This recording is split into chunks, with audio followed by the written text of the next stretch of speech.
લાંબા સમયથી રાહ જોયા બાદ ઇલેક્ટ્રિક ગાડી બનાવતી અમેરિકન કંપની ટેસ્લાની ભારતમાં એન્ટ્રી થવા જઈ રહી છે.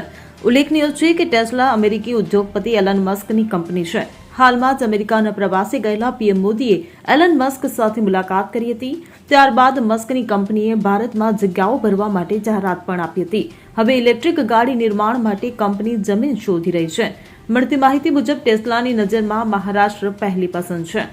એલન મસ્કની આગેવાનીવાળી કંપની ટેસ્લાએ મહારાષ્ટ્ર પર ધ્યાન કેન્દ્રિત કર્યું છે, કેમ કે ટેસ્લા પહેલાથી પુણેમાં એક ઓફિસ ધરાવે છે અને રાજ્યમાં તેના કેટલાય સપ્લાયર છે. કહેવામાં આવી રહ્યું છે કે રાજ્ય સરકારે ચાકન અને ચીખલી પાસે સાઇટો આપવાની તૈયારી બતાવી છે, જે બંને પુણેની નજીક છે. ચાકન ભારતનું સૌથી મોટું ઓટો મેન્યુફેક્ચરિંગ હબમાંથી એક છે, જ્યાં મર્સિડીઝ બેન્ઝ, ટાટા મોટર્સ, વોક્સવેગન અને અન્ય સહિત કેટલીક કંપનીઓ આવેલી છે. મહત્વનું છે કે ટેસ્લા અને ભારત કેટલાય વર્ષોથી એકબીજા સાથે જોડાયેલ છે, પણ કાર નિર્માતા ઉચ્ચ કારની ચિંતાઓને કારણે દક્ષિણ એશિયાઈ દેશોથી દૂર રહ્યું.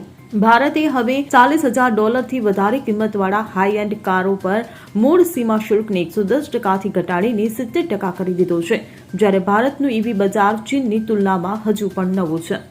Bureau report CN24 news. હવે જુઓ દેશ દુનિયાની તમામ ખબરો તમારી આંગળીના ટેરવે. ઉઠાવો મોબાઈલ અને ગૂગલ પ્લે સ્ટોર પરથી ડાઉનલોડ કરો અમારી CN24 ન્યૂઝ મોબાઈલ એપ.